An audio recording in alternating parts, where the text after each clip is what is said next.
in order for your cup to be overflowing, you have to first fill your own cup. You have to be a little bit selfish in life to be without the self inking up everything you do. So it's that balance of, I do these things because they help me be free. And with that freedom, then I operate from a certain frequency or vibration. I trust in the things that are not seen, but are felt and are very real. And your life manifests in that way.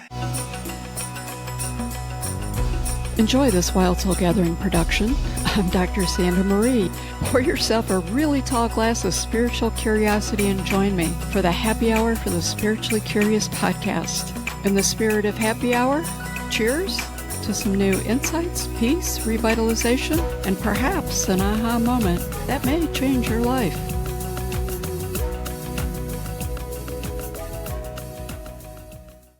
In a world that rewards constant productivity and performative positivity, true spiritual growth can start to look like another performance. Today, I'm here with Justin Egliskis, host of Energy Alignment for Entrepreneurs, to talk about what it really means to stop performing your spirituality and start living it in business, relationships, within yourself.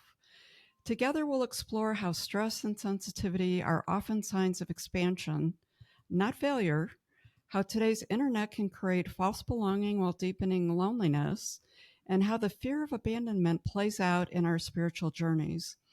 I'm looking forward to having a real and a funny and deeply human conversation today about being human in a world that moves too fast and connects too shallowly. Hey, Justin, super excited to have you in the studio today. I'm grateful to be here. I love the introduction. The points that we're going to touch on, they're important. And let's go. Let's just make the most of our time together and let's rock and roll. Okay, let's do it. But before we get into the deep part of the conversation, just real quick, what was the driving force that led you to start your podcast, Energy Alignment for Entrepreneurs? I love the question, and I think how I put it into words is I always had something that I wanted to talk about. And for a while, I was saying the wrong things to the wrong people. And then I kind of, through this process of being in certain environments and reflecting upon how I felt after leaving those environments, started to not necessarily isolate myself, but I was alone for a bit. And with that alone time, it created space for me to better understand who I am and what I am. And just the power, the energy that I get when I'm sharing, when I'm speaking. It's one of those actions where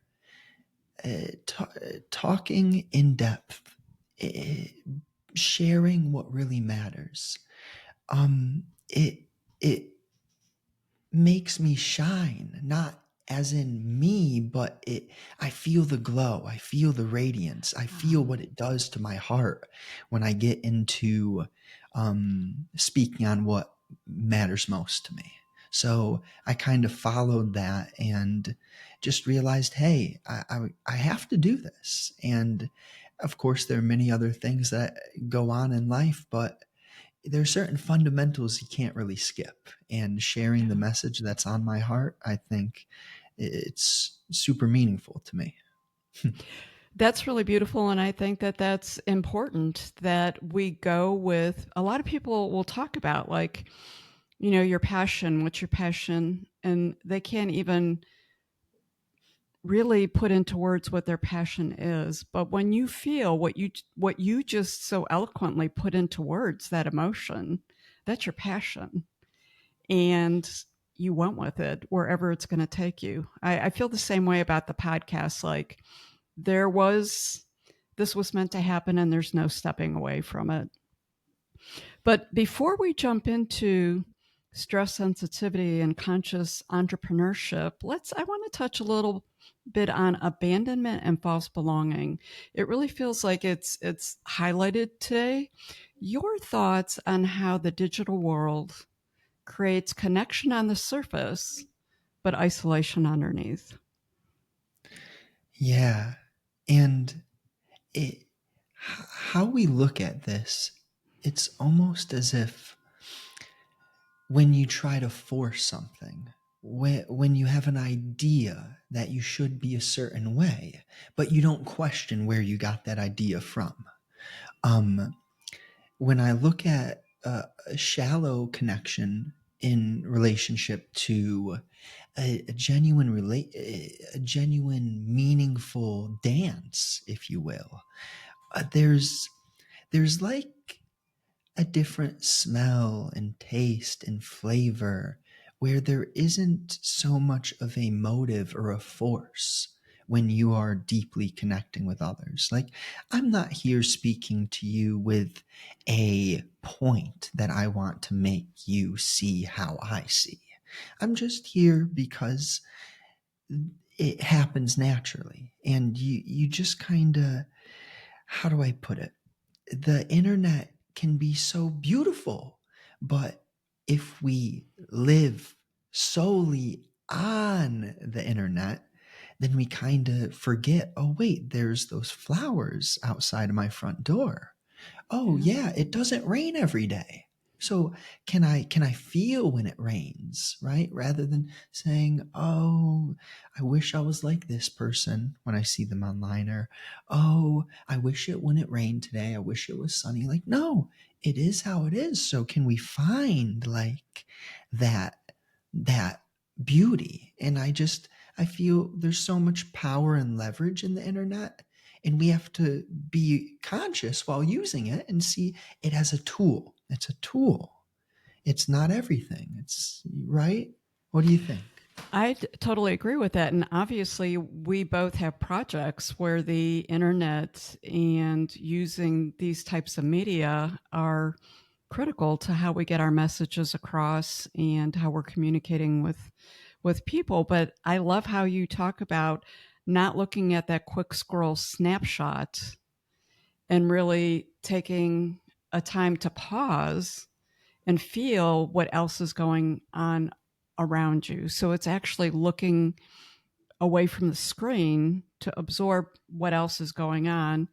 And sometimes when you're looking at the screen with all the scrolling and all the information that's being shot at you, sometimes I think we don't even take a moment to absorb what it is that we've just read. We're looking at the picture, the piece of news that we just learned about because we're so quick to move on to the next. Have you noticed how social media can actually sort of mimic a sense of belonging, but at the same time, it's really deepening the loneliness?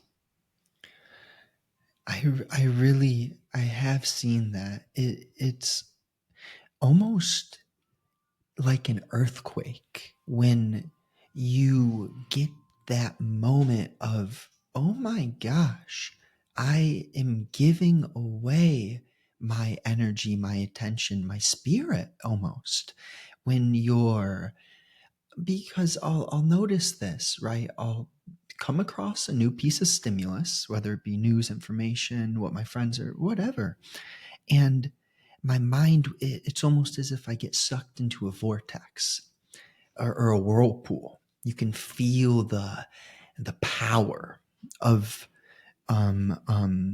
your identity, right? Your sense of self and all Yeah. the implications, potential desires or fears. And I notice when I step away from the screens, I have the capacity strengthened to better understand what I'm actually doing. What's happening? For instance, if I'm scrolling on my phone, it's much harder to snap out of it. But if I'm walking in the woods, I can feel that contrast of, okay, yeah, wow, life feels spacious and free, and I'm not all full of desire or ambition or this and that when I'm in the forest. But when I'm on the screens, maybe I start comparing, or there can be so many different variables that stem off of my identity, right? It always comes back to who I think myself to be and everything that stems from there.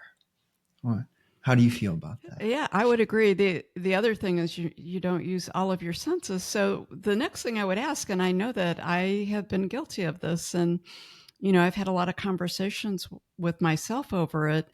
What do you think we lose when our sense of self depends on external affirmation? So, say I drop a clip to a show on Facebook. I have this new project that I'm working on launching called Spiral Rebellion, and the soft launch has gone with a bunch of posts on Facebook.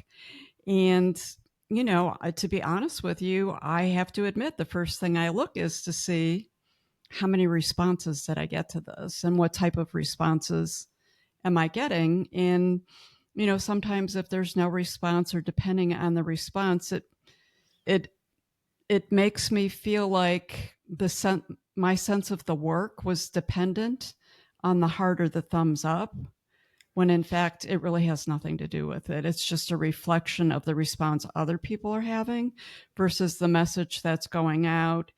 And what I've come to learn as I've done this, I started this project, launching this in July, is that a lot of the feedback is coming back in very, very, very different ways. And just because there is no, emoji response to it, what I've learned is people have been taking these in and reflecting with them. And it has had a pretty significant impact on part of the people who are engaging with it that I would never have known if I just stuck to the external affirmation. So what are your thoughts on that?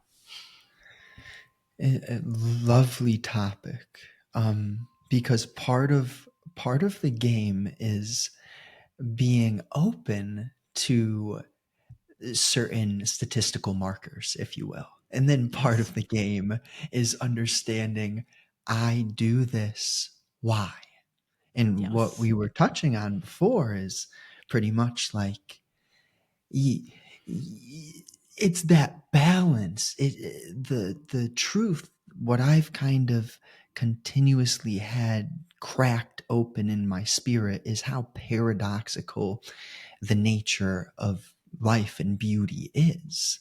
And it kind of invites us to be so dynamic where, yeah, it is important to check the data and the analytics to be aware.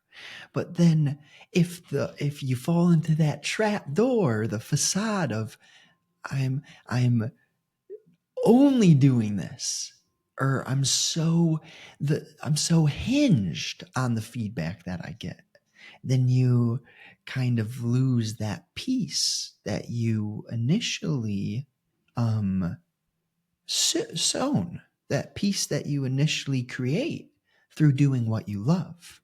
So it's Mhm. such a tricky, I don't want to use the word battle, but more so an opportunity for us to notice our own triggers, right? I Yeah. think that's part of what's helped me a lot is to see where I have friction in life and to look within. Oh, there I go again, obsessing over this piece of data, forgetting like, why did I start? So, and especially in long term endeavors, it can be tough because you don't always get results instantly. Oh, But, absolutely not. right, coming to continuously remind ourselves of, hey, why did I start? How do I feel when I really am just in the moment creating what I'm creating?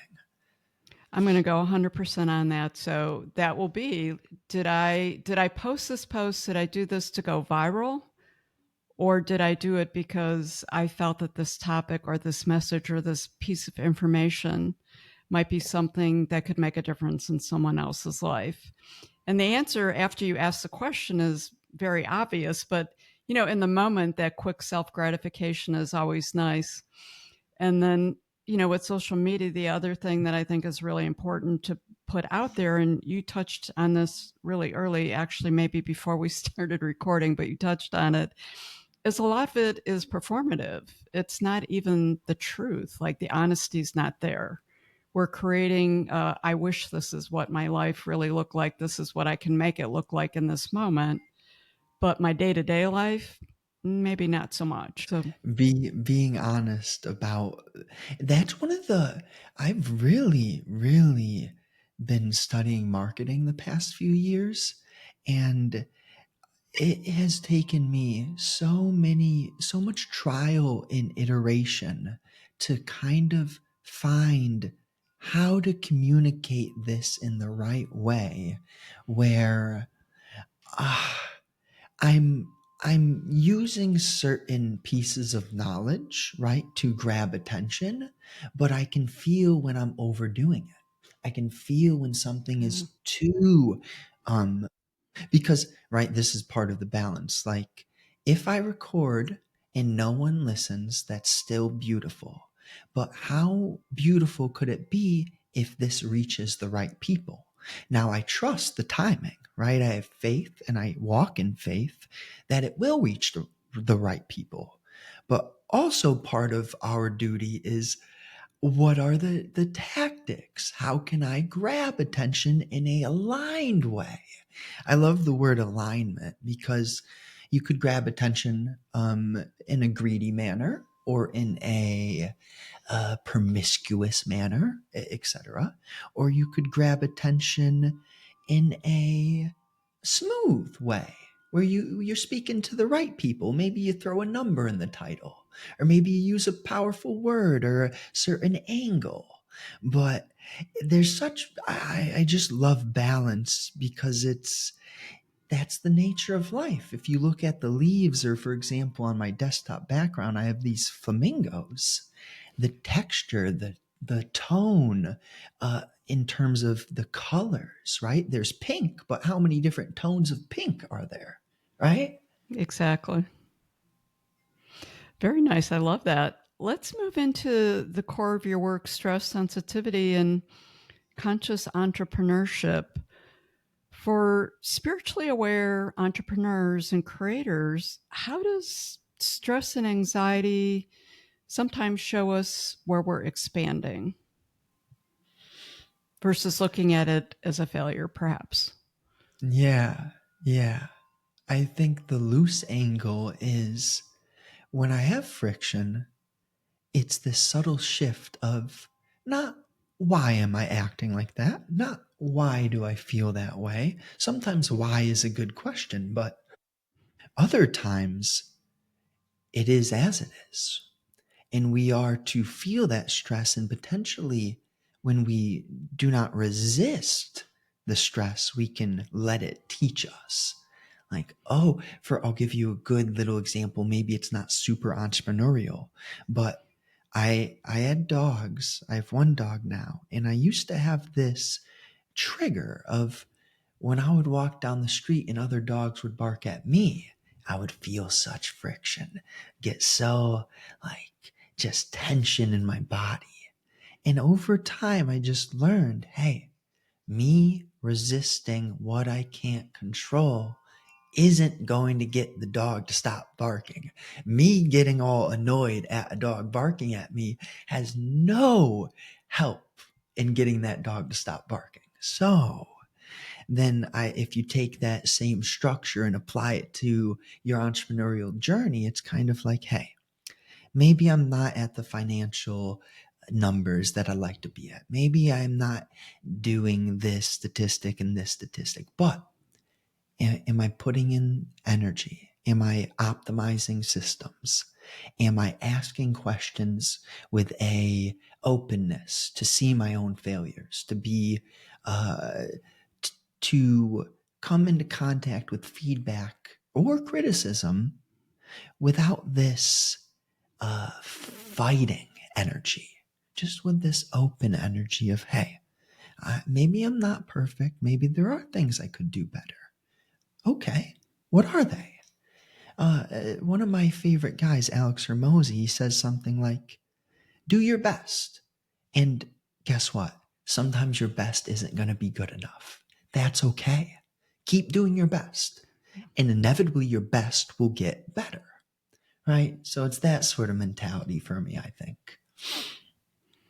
That's a great explanation. In your journey, how have you learned to work with sensitivity as a strength instead of something that you have to hide or to fix or not embrace Mm, publicly? really good question. I would probably say that it gives me compassion for other people.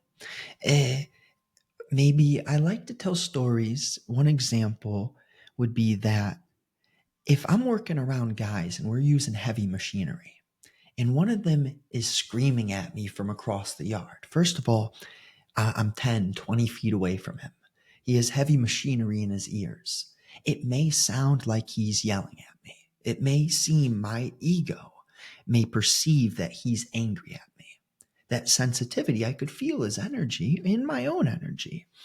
And then I just take a breath in that moment and realize and remember, like, hey, he's a human just like me. And whatever it is that I may be feeling, or whatever it is that others are projecting onto me, can I hold space to not judge them nor myself? Not judge what they're sharing with me and not judge my own reaction to what they're sharing with me, right? And then in that process of having stillness throughout the day, even in heavy machinery situations, whatever, your heart kind of changes. You start to see, okay, that's where he is. And if he treats other people that way, or if, the biggest change I've noticed is that I'm less judgmental of others' behavior. Now, not all the time, right? I'll still have a moment in traffic where I get a little but then I'll laugh at myself, right? Rather than just going to the other person, I'll just, oh, there you go again, buddy. It's that sort of game, I would say. So you talk about judgment, and I think that judgment, um, being aware of judgment and managing it is super crucial in our growth and our evolution. Do you find it easier to manage your judgment with others or your self judgment? Um, I feel, like the recycling symbol, or like a spiral. I Yeah. feel it kind of spirals up and spirals back down. It's like this whole vortex coming together where Hmm. I think you start to learn first with yourself. Like for me, it was awareness of my own thinking. And well, to be honest with you, a lot of my thinking used to be very critical, or anxiety like, or fear like, or worry like. It was a vortex of insecurity, if you will. I had that a lot in my past. And I started to pay attention and just ask questions. Um, I remember when I couldn't even enjoy the simplest of things anymore at maybe my rock bottom. It was like my mind was always chattering. And as I started to not isolate myself in an unhealthy manner, but to meditate, to stretch, to be alone with myself more, I started to realize, wait, I'm thinking, but I'm also watching myself think. So what's happening there? Am I the one who's thinking, or am I the one who can watch myself think? And as I continued walking my path, it was almost as if the chatter got a little quieter. And I realized, okay, when I do A, B, and C, chatter goes up. Okay, when I am doing X, Y, and Z, chatters, not much, not there so much. So through that process of understanding my own self-judgment, my own mental chatter, and I can feel it in others. I can feel when someone is at peace and they're just walking smoothly. And I can also feel my past conditioning in other people. Like, oh yeah, I had that program. I had that um, angle. And it's just at the same time, though, I wouldn't have wanted anyone to force truth upon me. So I Right. can see, okay, if you're not ready for truth, I'm not going to tell you everything that I've seen in my consciousness, right? If there's not the space there for it, well then, and then I don't judge them for where they're at in their conscious journey, right? I know that's a lot, but I digress. I'm going to riff on that a little bit. How would you say your personal experience with anxiety that you just described and your inner awareness that you just talked about shapes the way you approach growth overall? It's a much more patient game now. I don't feel as if, see, growth used to be one of those things that I really wanted. Really, really. For example, I woke up at 2:52 a.m. For like 500 days straight. Went to bed at 7 p.m., woke up 2:52, meditated 30 minutes, bing, bing, worked out 7 days a week for 500 days straight. And I just got to a point where that taught me so much. And now I kind of view life in more of a seasonal perspective where, oh, yeah, is winter bad just because all the trees don't look nearly as good as when they're changing colors? Not necessarily. I wouldn't say winter's bad. So is a certain season better than another? Not really. So when I'm contracting, maybe there's meaning behind that. And maybe when I'm expanding and growing, there's also meaning behind that. And it kind of just it helped me to step back and start to enjoy life more. And now, how I'm speaking to you here, it would be beautiful if um, you were around me every day asking these questions. I would love to answer these questions more. But I take what I have, right? And therefore, in bless you, in other environments, I do my best, right? It's kind of just, um, you can't make it up. You can't make life up. There's so much different variables, so many different sorts of people, and you just do your best. I'm going to digress a little bit as you were talking about the different seasons. So I live in an extremely rural area, doing sort of my own sabbatical from the big city. And what fascinates me about the seasons, when you talked about the winter, is I'm surrounded by forest on three sides. So it takes an hour maybe to drive into town to get some, milk or whatever. And in the winter, I'll be driving through there and looking up in these hills and stuff, and I'll be like, oh, wow, there's a house up there, or oh, wow, there's a barn, or there's some. I never saw that field with the cattle in it before, because in the beauty of the summer, when you have the full bloom and the growth in the trees, that's its own unique beauty, but it gives you a whole different view and a lens of how you're looking at the world based on what you're seeing and your perceptions. And living out here, each season literally is like living in three different places, because it gives such a different lens and a view, and the way you look at it and the way you absorb it and the way you perceive it, then you start thinking about it differently and you start managing things differently because it brings different things to your attention. Now that's a digress, but that's what I was thinking about when you were saying it. Is it just gives such a different lens of life? And I think that is almost hitting the nail on the head where mm, why else do we have seasons, right? One of my favorite quotes is the only constant is change. And you can't step into the same river twice. Well, sure, same name river, same location, sure, but that water is different, even if it feels similar, a little different, whether it be the depth, the volume, the speed, the temperature.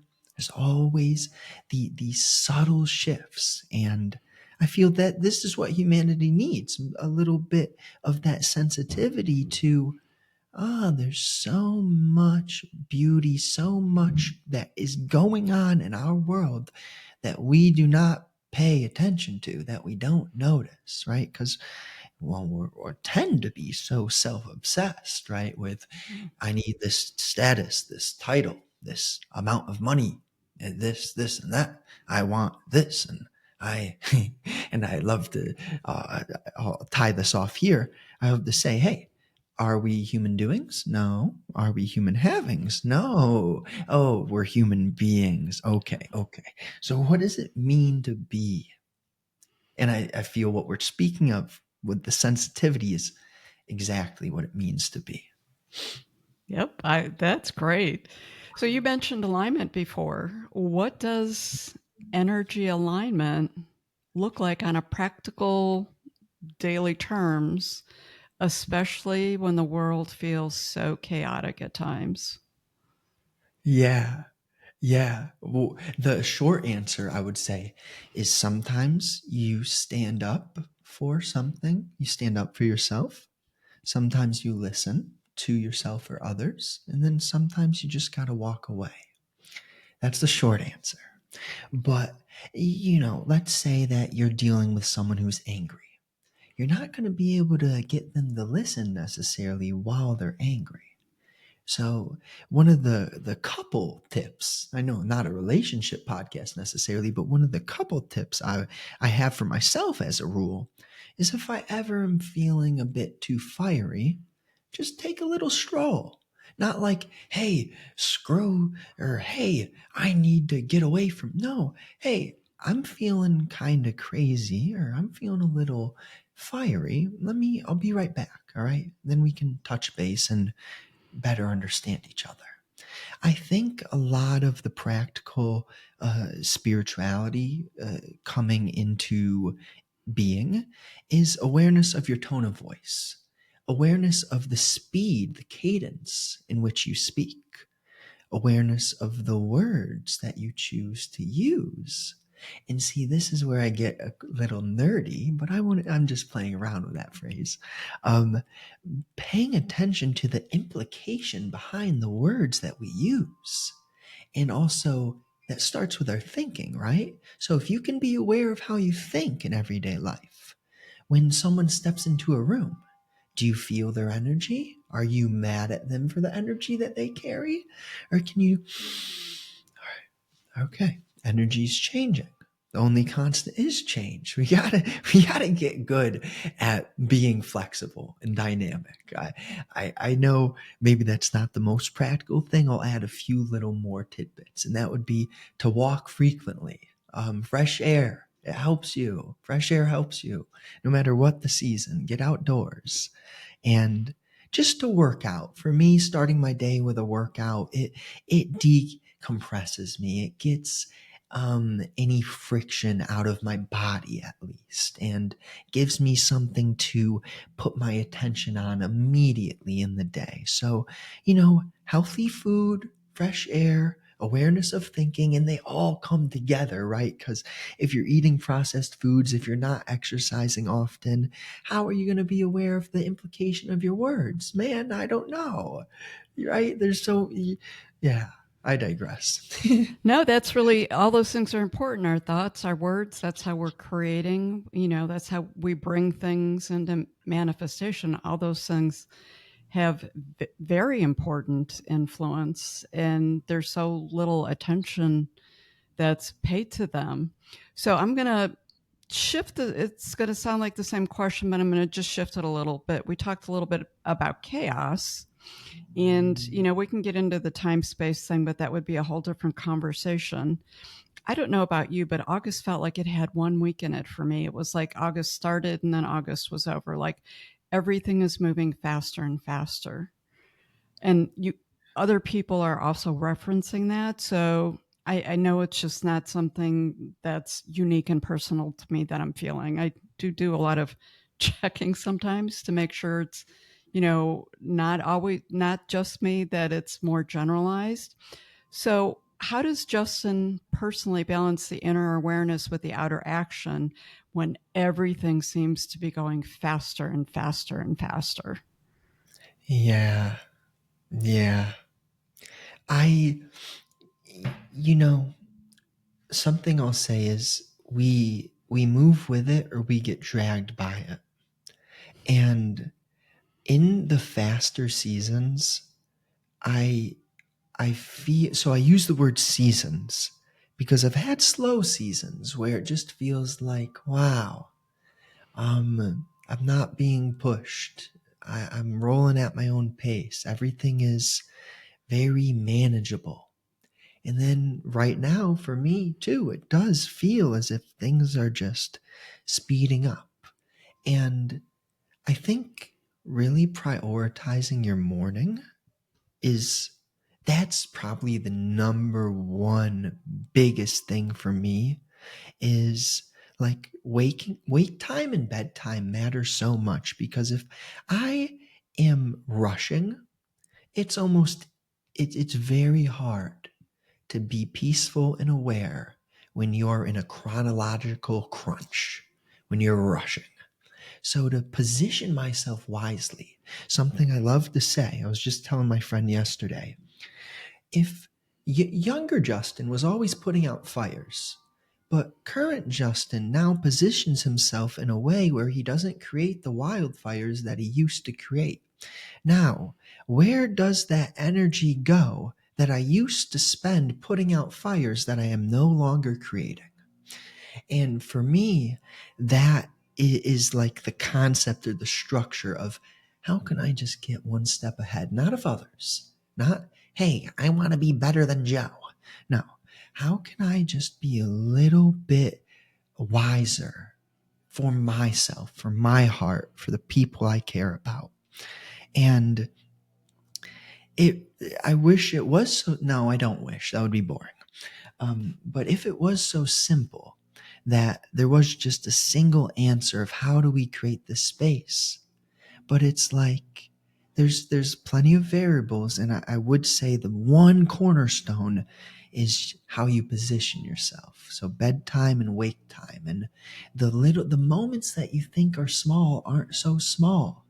Like if you choose to pick up your phone right after waking up in the morning, see what happens when you wake up and you don't touch your phone for an hour or two or maybe three. See what happens if you change certain habits in your life, right? And then I don't know. You can feel it though. You can feel it. And when time just when there's a lot of demands and you have responsibilities, I feel it's extremely important for us to position ourselves with intelligence. I love it. Let's put that challenge out there to the people who are watching and listening to this. Just even the 1 hour. Be really curious the responses that we get for people because the response is going to be unique, literally unique to that person, but there will be some common threads to that for sure. You mentioned honesty and truth a couple of times as we've talked today. Justin, what do you think it means to live from honesty rather than perfection? Yeah. A little Yeah. different twist there, huh? It's good. It's good. Practically, the 80-20 rule has been something which I have pinned down, whether it be if I'm working on a launch and I'm building a funnel and I'm working on like the design of a sales page or something. Um, that's one space, which is 80-20 rule. But then in my heart, when it comes to deeper matters, this honesty of, hey, maybe I have a certain relationship to a stimulus, and you've heard, I know, so many people are familiar with this idea of a love-hate relationship. It's like, wait, there's pleasure in this thing, but then there's also regret tied to it. Can I bring awareness to that dynamic of, okay, so, and for me, this is where I have that language distinction of, am I aligned? Is this meaningful? Or am I chasing shallow pleasure? Right? Mm-hmm. Because if I'm indulging in shallow pleasure, there's usually that double-edged sword of regret. But if I'm working on something meaningful, then it's like I get that juice, that vitality, invigoration of my heart, soul, spirit. And it's kind of, it's that balance. Can I notice that I'm not always doing everything the way that I would want to be doing things, but can I still have compassion and understanding, not being not sugarcoating things, so still bringing a little bit of power and strength into, hey buddy. And that's why I really like working out, because working out's one of those things where it's like, wait, I don't want to. Come on, you got this, go do it, you can do it. And then there's other realms or fields where you do have to step back. And Alan Watts says, you force a key into a lock, you break it. So sometimes you got to jiggle the key. Honesty is like that too, where, if you're so slicing and dicing, then you're just going to put yourself into a state of being ashamed. But if you feel regret's a guideline. So feel that thing, baby. But don't get down on yourself. It's such a paradoxical balance where, all right, you make a mistake, you got to pick yourself up and go right your wrong. But can you learn from the wrongs? Yeah, it's dynamic. So, for happy hour for the spiritually curious, there's been a little pause probably the last 4 to 6 weeks, I would say. We haven't been producing as much YouTube and audio as we have throughout the year. And I really went through a period of rethinking the whole project sort of. I'll be honest with you, what started it was I had a couple of interviews that honestly just felt very infomercial to me. Like I almost wanted to raise my hand and say, can I be part of my podcast? Like, can I speak or be part of this conversation? And it really Mhm. took a moment for me to pause about is this what I want the show to be about? But out of that has come this new initiative called Spiral Rebellion. And it is going to be a podcast also. So I'll be running both of these podcasts simultaneously. And more recently, the last couple of months, I've just been doing a lot with doing a lot of written material with Substack, Medium, Facebook, that kind of thing. So creating on a different level. But one of the things we're starting with is deconstruction and deconstructing old beliefs. What would you say? How can we stay compassionate with ourselves while deconstructing old beliefs about success and worth? I just think this is such a huge topic. How can we stay compassionate with ourselves while deconstructing these old beliefs, right? Mm-hmm. I feel that you do have to fundamentally accept that life is about the journey. What does that mean? That you are where you're meant to be. And I know sometimes it can feel like that is so not true, but you are where you're meant to be. And taking a step back to consider that life is beyond your human and it's within your human intelligence, and it is also simultaneously beyond your mind's logical comprehension. Maybe what I would say is just take a second and sit with me when I say this. But you're not consciously beating your heart. You are not consciously beating your heart. And if that is the case, then how many other things are happening that are beyond you? So, if you have found yourself to have a memory, for example, a memory of when you mistreated someone due to a belief that you see is clearly not true, can you forgive younger you? Yes, you can, but you have to take on a bird's eye perspective. And in the bird's eye perspective, also look at the play of the universe where things happen, like animals in nature are eaten, and they are sometimes eaten while they're still alive, sometimes limb by limb. life can be very dramatic, almost like a game or a play. And if you can adopt that perspective for younger you, just to have a little bit of compassion, forgive yourself for your grave mistakes, your grave mistakes. Hey, even see, this is where one of my friends, he challenged me, where he was questioning me on objective truth, like what's objective truth. And he was asking me about like murder and rape. And hey, I'm not going to go and say certain things are okay. I'm going to be honest with you though and say that you have sown seeds and it's your responsibility to reap the harvest of what you've sown. And if you are to have compassion for yourself, then you can change. Remember the quote, the only constant is change. Have faith that you can change. And surrender. Have trust. Pray. Act. Make your actions align with your faith. You know, faith without works is nothing. But if you work and have no faith, that is also a conflict.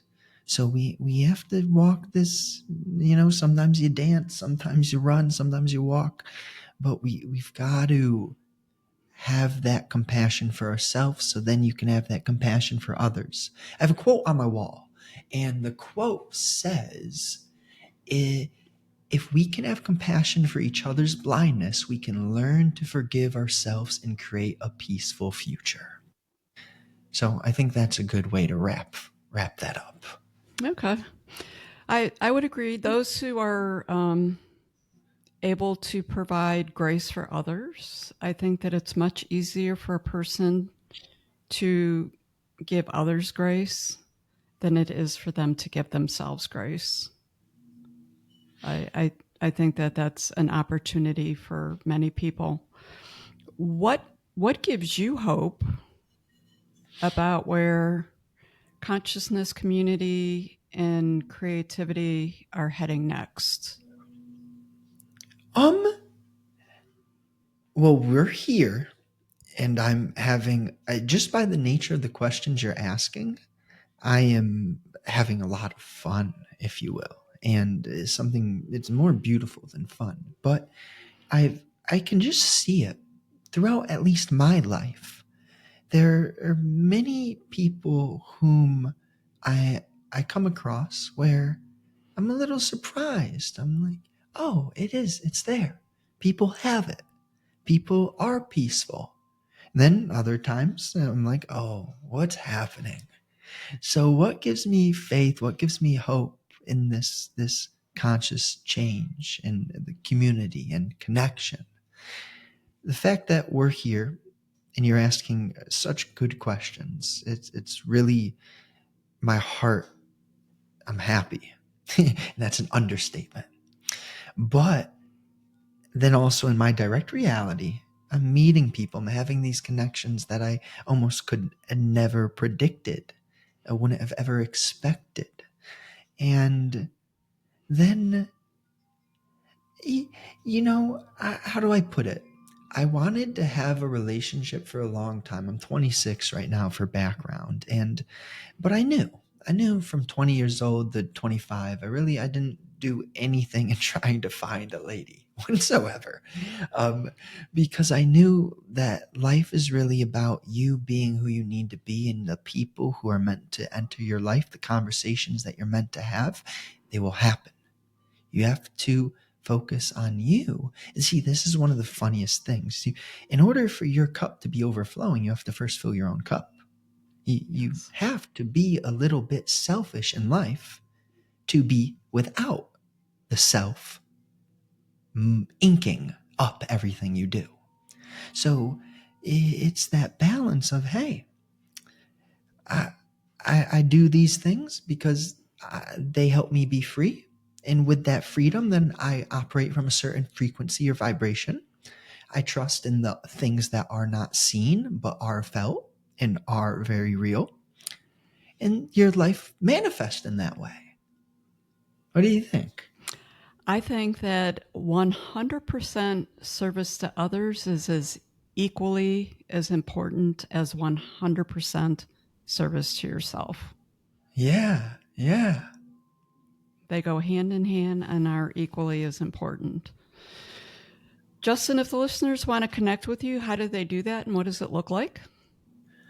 Um, I would say the best way to connect with me would be to listen to Energy Alignment for Entrepreneurs, and it's it's it's a very similar space to what we have done today, and very frequently I'm just chatting solo, and I'll also release this episode over there. But besides that, I'm working my main kind of offer, if you will, is to help people get into better shape. So if you're looking to, I have like a decade of experience in that field, like weightlifting, boxing, and jujitsu. I've been doing jujitsu for 2 years, boxing for on and off a few years, but weightlifting for 10 years plus. And I just think being in good shape is super important. All natural sort of guy, whole foods, no crazy supplements. Um, but the big thing I would say is just check out the podcast. And hey, if you resonate with me as a person and you do want to get into better shape, there'll be a link in the description for that. I'm, Awesome. I'm And I'll so make grateful to be here. So grateful to have had this conversation. Really, the questions, well, fantastic well, questions. thank you. And I'll make sure I get all your information out there. So, with that, what's next for you? Do you have something like sitting out in your ethers that you're like, I really feel like this is something I might want to dip my toe in at some point? There's a few of those. There's a few. Um, Now, business wise, I am Mm. about to start running some static image ads for a low ticket blueprint. It's called the Greek God Physique Blueprint. So that's exciting. I've only ran a few ads before. Besides that, I just started building some patios, walkways, doing hardscaping, learning the excavator. So that's kind Ah, of it's cool. Um, and besides that, in the future, I'd love to get into surfing, maybe have a child or two, but one day at a time, and just doing my best. Right? There's a lot of different things I'd love to do in life. But this is one of the biggest foundations for me is having these conversations, and it would be really cool to do them at a bigger scale in person and stuff. But for now, just it charges me, it fuels me. I know I'm going to walk away from my computer whenever we get off this and smile on my face, take my dog for a little stroll. And hey, I know that's a lot of different things, but hey, it's where I'm that's at. all good. I'm with you. I get really jazzed energetically after these shows, and I think they're important. And I have to tell you, I love hardscaping. The artistry that you can do with it is fascinating, and that's a good way to blow off some energy. Um, as we're winding up, do you have any last thoughts for the listeners? I think maybe, let's see. Oh, what do you feel if my last thought would come in the form of a question, and that would be, what do you think was like the golden nugget, if there was anything from our conversation today? What do you want to leave the listeners with on your end? Well, for me, the golden nugget that I was feeling was I love that you gave practical tools. I love the tools. I love the turning off of the screens and the computers and being with nature and getting to know yourself. That was a golden nugget for me. I always think that that's super important. Yeah, you can't go wrong. You can't go wrong with that's almost something that I would give to anyone at any stage. Is, hey, well, as long as you can walk safely, as long as your body's still moving with you, rolling for you, go on a hike. You won't Yeah. regret it. Yep, I agree with you. You talk to nature, nature talks back to you. I think we've proven that spiritual conversations don't have to sound like TED Talks or temple chants. Sometimes the most honest thing we can do is honestly laugh at how hard we are trying to get it right. And I think you touched on that sometimes. And I was sort of giggling inside when you said that, because I certainly have put so much energy in trying to get it right when I realized there really is no it, right? Yeah. Mm-hmm. As the world speeds up, the authenticity becomes our anchor. I think that's really important because the world's speeding up faster and faster. And authenticity is a great anchor as well as being out in nature. So whether you're an entrepreneur, a creator, or just literally trying to breathe a little easier, I would say, remember, alignment isn't a destination. It's a relationship with yourself. Keep showing up, keep listening inward. That's where the real belonging begins. Thanks, Justin, for keeping it real, reminding us that peace is something you live and not perform. I think that's huge. And to all our listeners, thank you for taking time to join Justin and myself today. Remember, embrace that wild soul. Until next time. Thanks, Justin. What a fun time. Thank you for joining us for this episode of Wild Soul Gatherings Happy Hour for the Spiritually Curious. To learn more about our guests, please go to our website, wildsoulsgathering.com. We're very eager to hear from our listeners what you thought of the episode, topics you might like us to cover in the future, your thoughts on spirituality, questions you may have. Please feel free to send us an email at wildsoulsgathering@gmail.com. This is your host, Dr. Sandra Marie, sending each of you peace and love. Until we meet again, embrace your wild soul.